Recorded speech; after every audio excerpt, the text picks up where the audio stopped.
చప్ప తాగి రావడం, నిత్యం భార్యా పిల్లలను వేధించడం, మందు కిక్కులో భార్యా పిల్లల్ని కొట్టడం, ఇది మందుకు బానిసైన ఓ తాగుబోతు డైలీ కార్యక్రమం.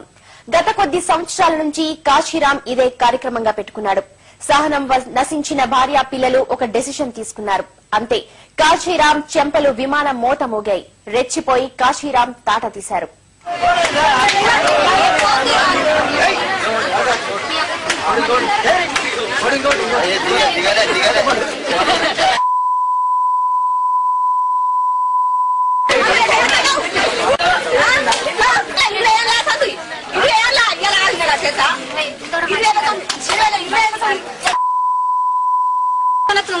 ఎప్పుడో పోతుండే కొట్టించి ఇంత కూడా కొట్టించి లేదు